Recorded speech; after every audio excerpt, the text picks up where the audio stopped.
24 bulan. Oke. Jadi sekarang pemerintah sudah sangat konsen untuk menaikkan kelas UMKM dengan pendaftaran merek sampai keluar prosesnya itu sudah dipangkas menjadi 1 tahun. Lebih cepat lah Bu Yeni ya. Cepat, betul. Siap. Kemudian untuk biaya kita Iya. juga bisa mengaksesnya di peraturan pemerintah 28 2019.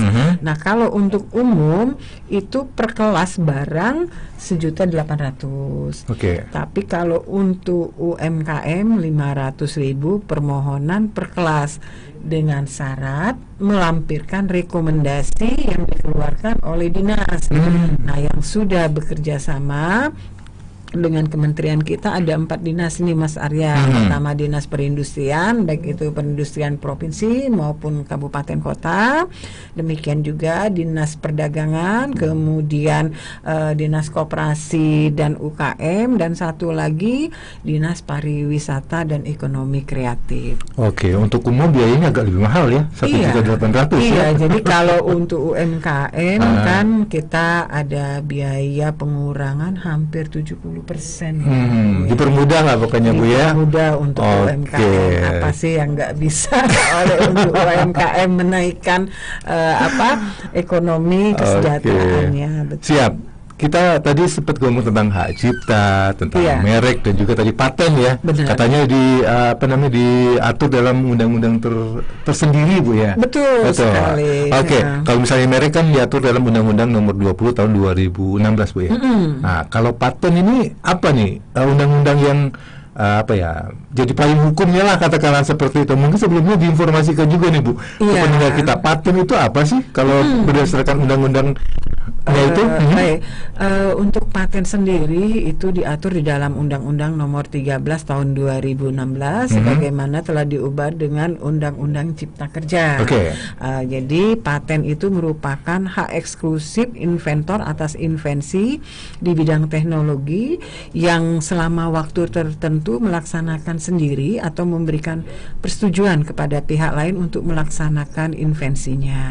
Nah, pada dasarnya ini merupakan ide atau upaya kreatif untuk menghasilkan produk dan proses. Nah, bagi pemecahan masalah, dia itu bermanfaat bagi kehidupan manusia, khususnya di bidang ilmu pengetahuan dan teknologi. Nah, untuk mendapatkan hak paten ini sendiri, sebuah invensi itu harus didaftarkan terlebih dahulu. Nah, contoh yang invensi ataupun paten sederhana. Jadi seperti kita ketahui sedotan dulu kan tegak lurus. Tegak lurus. Nah, sekarang setelah dibeli ulir, jadi kan bisa ada bengkok, ditekuk. Orang sakit pun waktu dia sambil tidur bisa minum air dengan ulir tersebut. Nah, itu paten. Kemudian yang contoh paten sederhana seperti kita lihat untuk tutup minuman yang di kaleng. Kaleng itu kan kalau dulu kita untuk kaleng kan agak susah bukanya ya. Nah, sekarang kaleng kan kita hanya sebentar aja terus langsung keluar.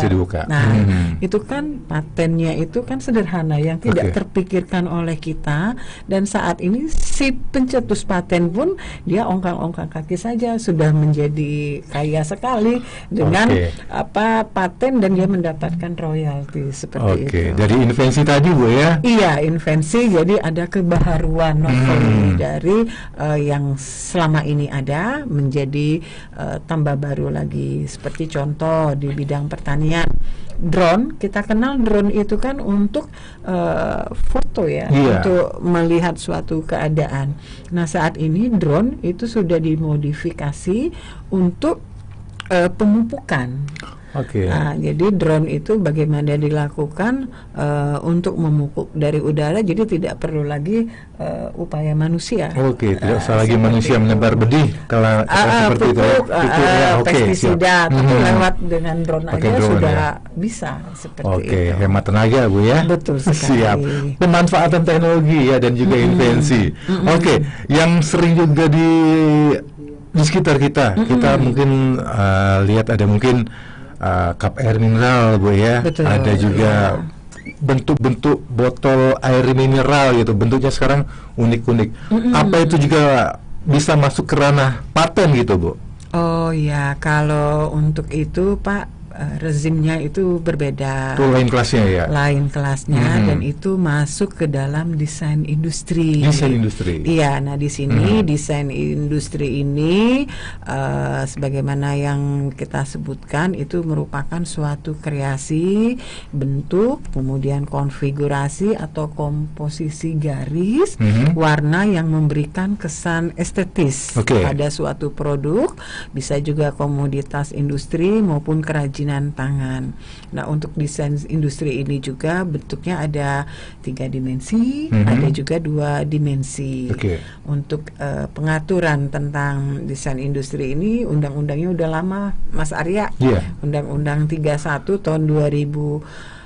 Saat ini sedang dilakukan pembahasan untuk rancangan perubahan dari undang-undang desain industri, karena sudah hampir 24 tahun ya, dan mungkin agak tidak sesuai lagi dengan situasi kondisi saat ini. Kurang update barangkali Bu ya. Iya, makanya itu saat ini sedang dilakukan pembahasan di DPR RI untuk rancangan peraturan desain industri. Kalau misalnya kerajinan, kalau di Palembang kan ada songket. Nah, kalau songket itu masuk desain industri juga tuh Bu? Itu beda lagi. Jadi songket ini ya Mas Arya ya, kemarin songket Palembang alhamdulillah sudah kita catatkan di dalam kekayaan intelektual komunal, atau yang kita sekarang sebut KIK. Nah, untuk KIK ini itu ada beberapa macam. Jadi kalau kita sebutkan kekayaan intelektual komunal itu merupakan ekspresi budaya tradisional, yaitu segala bentuk baik ekspresi karya cipta berupa benda maupun tidak benda. Kemudian bisa juga kombinasi dari keduanya yang menunjukkan keberadaan suatu budaya tradisional yang dipegang secara komunal dan lintas generasi. Nah, jadi alhamdulillah songket itu sudah masuk di dalam KIK. Kami sekarang sedang mendorong, sebagaimana kita ketahui kan songket ini banyak ragam desainnya. Nah, desain songket tersebut harus kita daftarkan juga supaya dilindungi. Nah, kemudian dulu seperti pempek ya. Pempek ini istilahnya pernah waktu itu mau diklaim oleh daerah tetangga kita ya, Jambi, dan kemudian akhirnya sudah alhamdulillah saat ini sudah tercatat juga di KIK. Nah, untuk KIK ini pemegang haknya itu adalah pemerintah baik pemerintah provinsi ataupun pemerintah kabupaten kota. Seperti itu. Yang menarik sekali nih, Bu Jenny. Tapi yang pasti untuk Anda smart listener tetap kami undang. Untuk Anda yang ingin bertanya-tanya, silakan Anda bisa berkomentar. Kalau via WhatsApp PP, Anda bisa berkirim pesan ke nomor kami di 0811 780 1018, atau Anda juga bisa berkomentar di kanal YouTube kami. Dan kami akan kembali lagi setelah kita simak dulu di komersial break ini untuk Anda. Smart FM presents Radio Talk.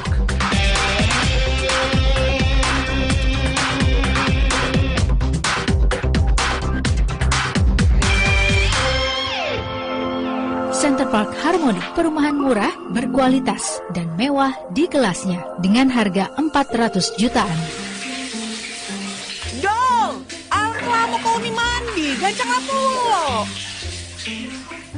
Iya, dengar lagi mak. Panas nian hari ini. Panas caro panas, make banyu tuh behemat, mandi pecah nguras bak. Iyo kan murah juga tagihan banyu di rumah kita mak. Iyo, jelas murah lah.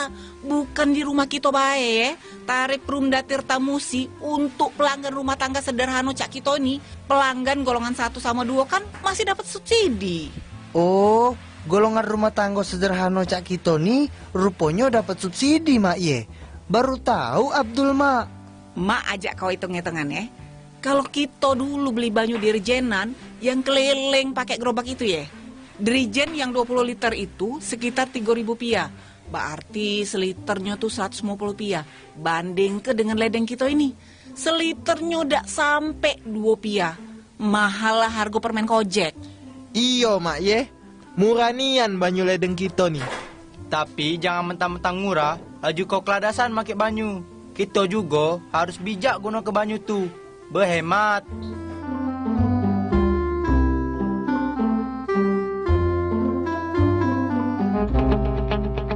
Jangan lewatkan kesempatan emas untuk memiliki rumah impian Anda di tahun 2024.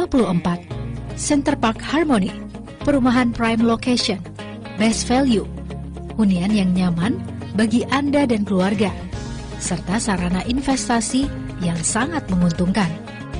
Dengan keseimbangan ruang terbuka menjadi daya tarik tersendiri bagi Anda. Center Park Harmony saat ini memasarkan 490 unit rumah dengan desain Skandinavian berkonsep modern minimalis.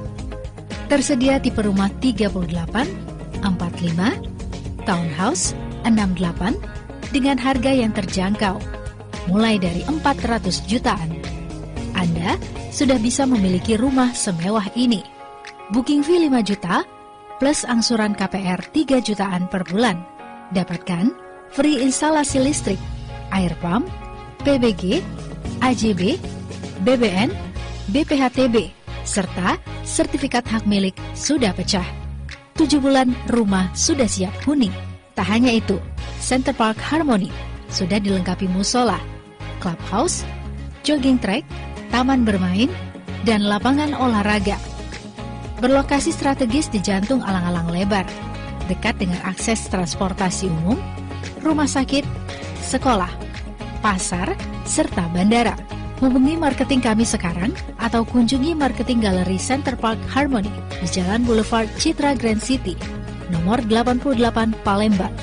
Center Park Harmony Palembang, perumahan murah, berkualitas, dan mewah di kelasnya dengan harga 400 jutaan.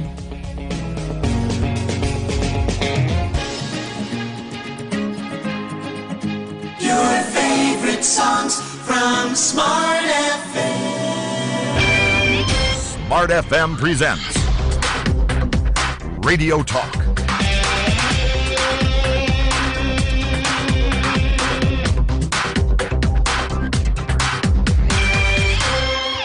Baik, masih kami temani Anda Smart Listener di Smart Radio Talk hari ini yang mengangkat tema Hari Kekayaan Intelektual Sedunia. Masih bersama saya dan Arya dan juga narasumber kita ada Ibu Yeni SHMH, Kepala Bidang Pelayanan Hukum pada Kantor Wilayah Kementerian Hukum dan HAM Sumatera Selatan. Tadi di sesi pertama Smart Listener dan juga Bu Yeni kita ngomongin tentang merek dan juga tentang paten ya, juga di awal tentang Hari Kekayaan Intelektual Sedunia ini. Betul. Nah, kalau berbicara tentang ruang lingkup, apa saja nih selain merek dan paten yang masuk dalam ruang lingkup kekayaan intelektual, Bu Yeni? Oh ya, sesungguhnya masih banyak ya Pak ya, seperti yang saya sebutkan tadi. Secara umum kekayaan intelektual itu kan ada dua macam, hak cipta dan hak terkait, kemudian hak industrial. Nah, satu lagi yang terkait dengan hak yang akan dimiliki oleh pemerintah kabupaten maupun provinsi dan kota itu terkait dengan indikasi geografis. Indikasi geografis. Betul. Dan tahun 2024 ini oleh Direktorat Jenderal Kekayaan Intelektual itu dicanangkan sebagai tahun indikasi geografis. Oke, untuk indikasi geografis sendiri itu diatur di dalam Undang-Undang Nomor 20 Tahun 2016 tentang merek dan IG ya. Nah, indikasi geografis itu adalah merupakan suatu tanda yang menunjukkan daerah asal suatu barang atau produk yang karena faktor lingkungan geografis. Di sini termasuk juga faktor alam, faktor manusia atau kombinasi daripada kedua tersebut yang memberikan reputasi, kualitas dan karakteristik tertentu pada barang atau produk yang dihasilkan. Nah, tanda yang digunakan sebagai indikasi geografis ini berupa etiket atau label ya yang diletakkan pada barang yang dihasilkan. Nah, itu dapat juga berupa nama tempat, nama daerah, kemudian atau wilayah, kemudian ada juga gambar, huruf dan kombinasi. Dan alhamdulillah Mas Arya ya, untuk IG di Sumatera Selatan ini ada 6 yang sudah bersertifikat di Kementerian Hukum dan HAM itu sejak tahun 2015. Pertama itu kopi Robusta Semendo di tahun 2015, kemudian ada kopi Robusta 4 Lawang di tahun 2017 dan Duku Komring kita. Oh, Duku Komring. Iya, di tahun 2017. Kemudian dilanjutkan juga dengan kopi Robusta Pagar Alam di 2018. Nah, Gambir Toman Muba itu di tahun 2023 dan satu lagi kopi Robusta Oku Selatan di September 2023. Nah, saat ini sekarang sedang dalam pemeriksaan substantif itu kopi Robusta Lahar. Nah, untuk tahun 2024 ini Mas Arya, alhamdulillah Kota Pagar Alam sudah mendaftarkan kembali IG yaitu Jeruk Gerga. Jeruk Gerga. Nah, jadi kalau prosesnya ini kan memang agak lama ya, ada tahapannya, administrasi, pemeriksaan substantif. Nah, itu kurang lebih sekitar 2 tahun baru bisa keluar sertifikat. Nah, saat ini pemerintah Kota Prabu Muli pun sekarang sedang bekerja sama dengan kita untuk pendampingan pendaftaran nanas Prabu Muli. Iya, sudah sangat populer tapi belum masuk IG belum masuk IG. Nah, yang untuk nanas itu di Indonesia baru 1 yang terdaftar. Itu nanas Tangkiang Jambi. Waduh, sayang sekali ya. Makanya kita harus cepet-cepet nih daftarkan atau untuk dicatat pendaftaran IG-nya itu nanas. Jadi ada 2 lagi yang masih dalam daftar antrian dalam antrian dan sedang dalam proses kita. Kalau di Sumatera Selatan ada 6, katakan 2 dalam antrian. Kalau Indonesia sendiri ada berapa banyak sih, Bu? Kalau saat ini untuk IG yang terdaftar itu produk lokal kita ada 138 dari 514 daerah. Bayangkan masih sedikit sekali yang mendaftarkan indikasi geografisnya kan itu. Nah, terkait dengan perlindungan terhadap kekayaan intelektual ada di Provinsi Sumatera Selatan, Ibu ya. Kira-kira apa nih langkah strategis yang akan dilakukan oleh teman-teman dari Kanwil Kementerian Hukum dan HAM terkait hal ini? Ya, baik, terima kasih Mas Arya dan kepada pendengar setia Smart FM. Langkah strategis kita di dalam untuk meningkatkan pengetahuan, kemudian untuk menumbuh kembangkan kesadaran masyarakat kepada pelaku usaha, kita sering melakukan promosi, diseminasi, sosialisasi itu baik kepada pelaku usaha UMKM, IKM, kemudian kepada peneliti, kepada dosen-dosen di perguruan tinggi baik negeri maupun swasta, kemudian kepada budayawan, musisi lokal tentang bagaimana cara kita melindungi kekayaan intelektual. Kemudian kami juga melakukan koordinasi, sosialisasi dengan stakeholder terkait.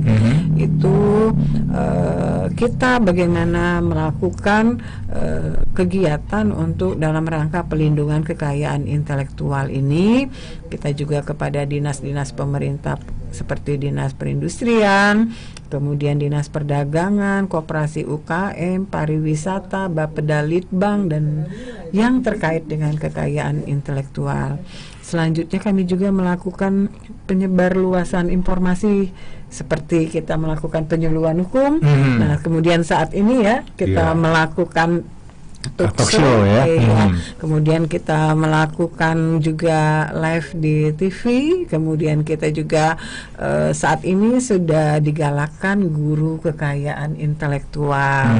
Nah, ini kita bekerja sama dengan penyuluh hukum yang ada di kantor wilayah itu supaya mereka memberikan informasi kepada adik-adik kita di sekolah, kalau bisa dari SD, SMP, SMA, untuk mereka menghargai kekayaan intelektual seperti itu. Seperti itu. Iya. Oke, terkait dengan program yang sudah dilakukan tadi ya, Bu Yeni, apa nih hasil yang sudah tercapai? Sudah kelihatan lah katakanlah hasilnya, seperti apa tuh? Baik, untuk permohonan pendaftaran kekayaan intelektual kita dari tahun ke tahun, alhamdulillah sudah menunjukkan tren meningkat. Dan di Sumatera Selatan sendiri sudah 3 tahun terakhir ini selalu didatangi oleh DJKI untuk memberikan respon bahwa pendaftaran kita setiap tahunnya pernah itu 250% kenaikannya. Nah, jadi sampai saat ini sejak Januari 2024 hingga kemarin ya 25 April tercatat merek yang terdaftar di kita ada sekitar 248. Kemudian paten kita ada 1, kemudian paten sederhana ada 15 dan desain industri ada 2. Nah, hak cipta ini sudah banyak sekali sekitar 559 dan indikasi geografis kita tahun ini ada 1. Nah, Bapak Ibu, untuk kekayaan intelektual komunal itu kita sudah memasukkan ada 10 ya, Mas Arya ya. Dan kita sedang menunggu validasi dari DJKI. Kami berharap kekayaan intelektual komunal kita itu dari 10 yang kita masukkan itu dapat disetujui oleh DJKI. Dan untuk KIK ini itu tidak berbayar sama sekali. Tidak berbayar ya. Iya. Nah, jadi kami harapkan juga kerjasama dengan stakeholder terkait bisa menginventarisir, kemudian memberikan data-datanya kepada Kanwil Hukum dan HAM, dan kami akan upload ke dalam database DJKI agar memperoleh pelindungan hukum. Siap. Lumayan banyak juga ya, Bu. Banyak dari katakanlah awal tahun sampai April ini ya. Siap. Ya. Ada merek 248, hak cipta dari 559. Banyak betul. Juga. Ini dari 2 tempat tadi katakanlah merek dan juga hak cipta. Ini kalau boleh di-sharing ke smart listener. Ini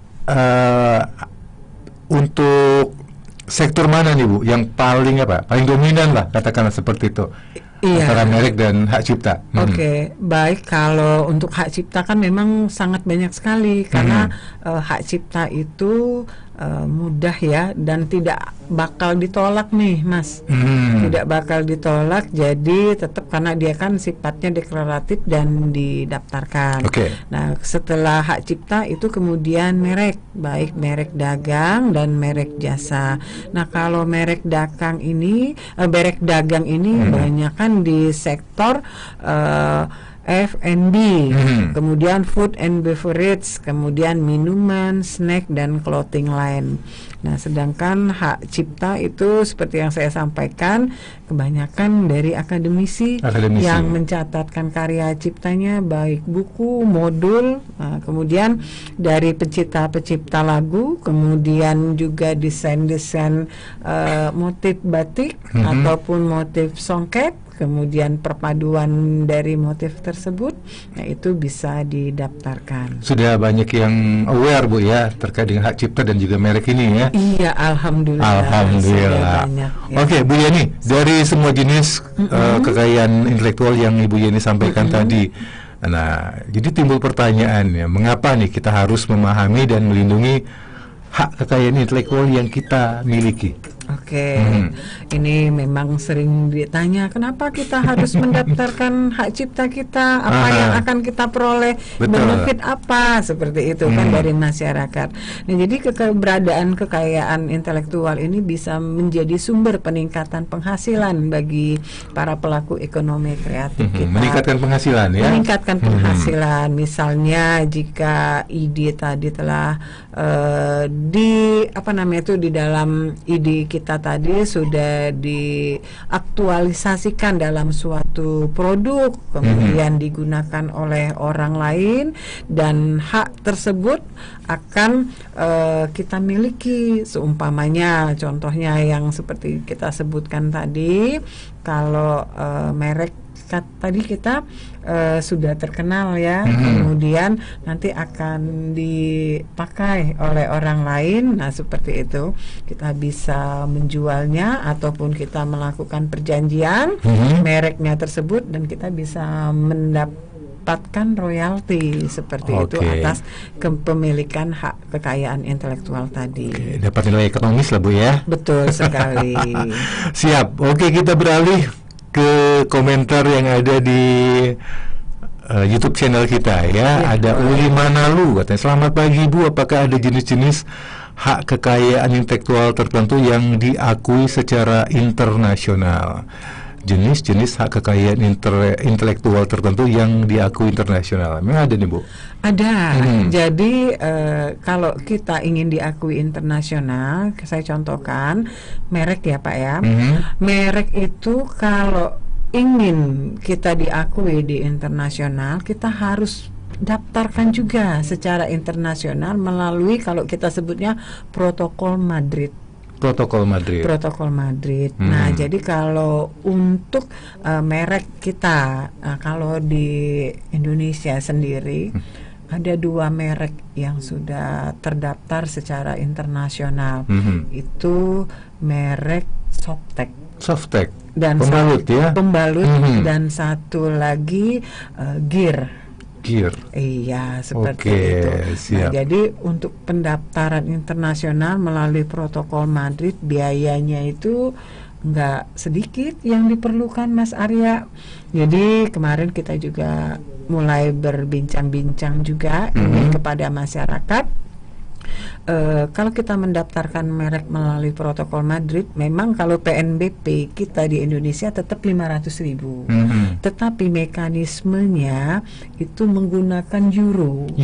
Nah, kemudian harus menggunakan konsultan kekayaan intelektual dari luar negeri. Berlisensi ya? Berlisensi, dan itu dibayarnya pakai euro. Kalau 1 euro dikonversikan dengan kita rupiah, dan sangat lumayan Bu ya. Jadi kalau kemarin informasinya kisaran seperti Softtek dengan yang itu tadi ya, itu 2-4 M biaya yang dikeluarkan.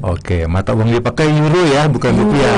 Kemudian konsultan KI-nya juga kita konsultan dari luar, dan itu harus ketentuan dari WIPO.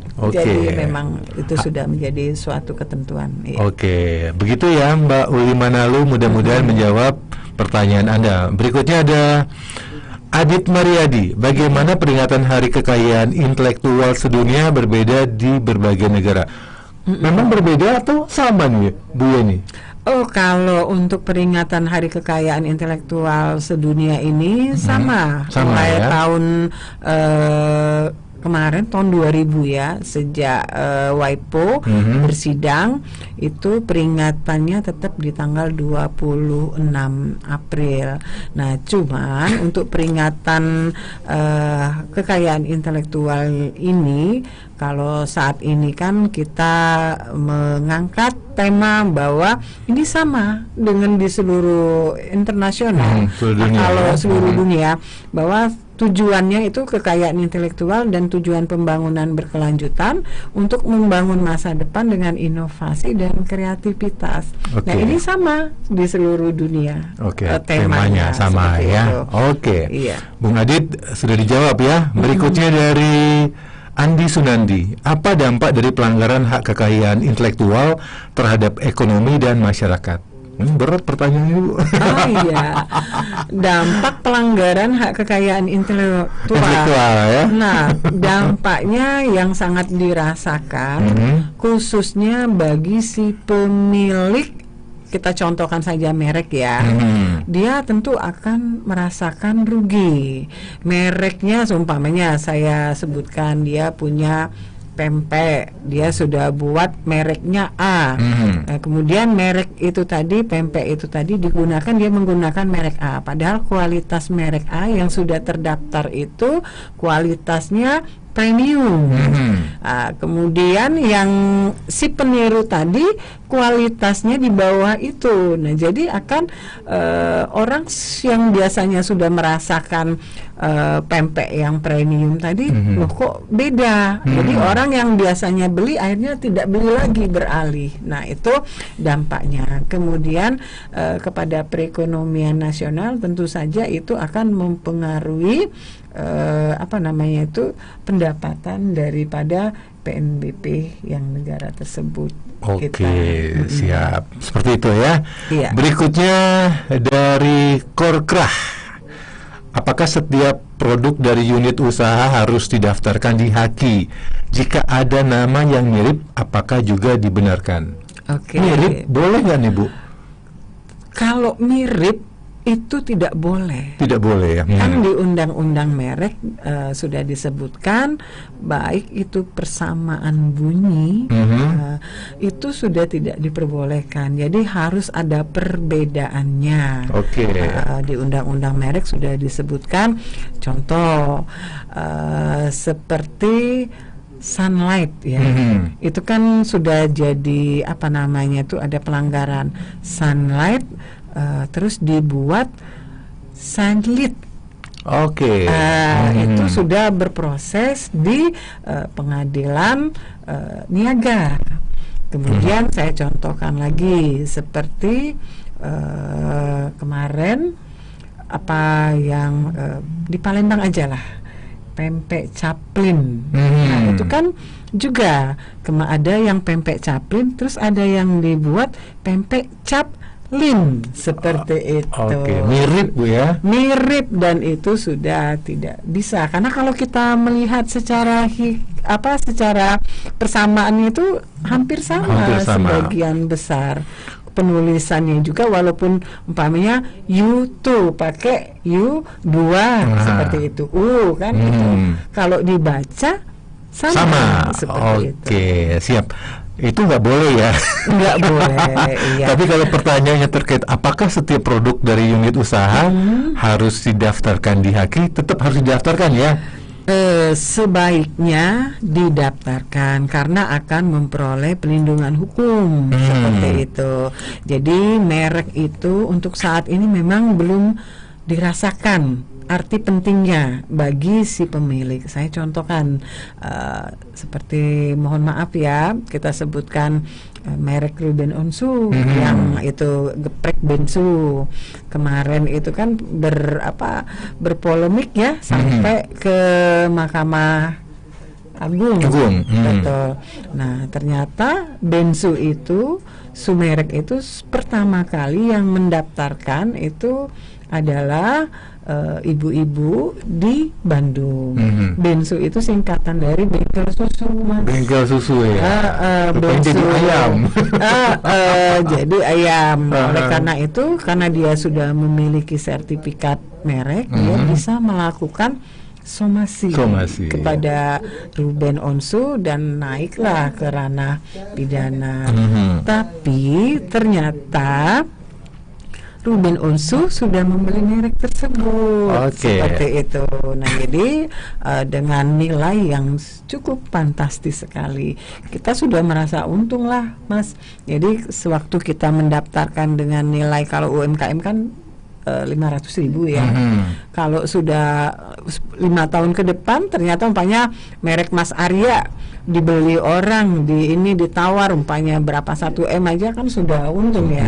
Seperti itu. Jadi selain memperoleh pelindungan hukum, kita juga di dalam melakukan kegiatan ekonomi ada perasaan nyaman karena memiliki kepastian hukum. Oke, seperti itu ya. Baik, berikutnya dari Adit di Merdeka. Menurut peraturan perundang-undangan yang mengatur mengenai haki di Indonesia, penyelesaian sengketa diutamakan melalui jalur mediasi, negosiasi dan konsiliasi, benar Bu ya? Benar sekali. Oke, nah katanya kalau semua cara tadi mentok, apakah harus berujung ke pengadilan? Gimana nih Bu? Oke, memang kalau untuk pelanggaran kekayaan intelektual diupayakan setiap undang-undang ya, baik di undang-undang merek, hak cipta itu dilakukan mediasi dahulu. Sekarang deliknya juga delik aduan. Berbeda dengan dulu yang delik pidana biasa. Sekarang sudah diubah menjadi delik aduan. Jadi untuk pelanggaran KI ini kita lakukan mediasi dahulu. Bisa nanti kalau merasa hak kita terlanggar, bisa melakukan laporan kepada Kanwil Kementerian Hukum dan HAM. Kita ada PPNS-nya di sini, Mas Arya. Nah, jadi kita akan memediasi antara si pelapor dan terlapor. Dan kalau upaya mediasi kemudian untuk kita melakukan konsiliasi itu mentok, baru kita serahkan kepada mereka apakah akan dinaikkan menjadi ke jalur ranah hukum ataupun pidana seperti itu. Tapi yang pasti awal 3 cara dulu yang tadi harus lakukan ya, mediasi, negosiasi sama konsiliasi ya. Oke, tadi pas offline kita sempat ngomong tentang cara pemindahan hak merek Bu ya. Oh iya. Ya, boleh lah diinformasikan ke pendengar kita nih Bu. Iya. Gimana? Jadi untuk pengalihan baik itu hak cipta, hak merek itu bisa melakukan ada 3 macam ya. Ada dilakukan hibah, kemudian dengan perjanjian dan dengan lisensi. Jadi seumpamanya Mas Arya pengen menggunakan merek saya seperti itu, kemudian kita melakukan perjanjian di dalam bentuk suatu kontrak, apakah akan dibeli putus ataukah saya mendapatkan royalti seperti itu dan sesuai dengan harga dan kesepakatan kita seperti itu.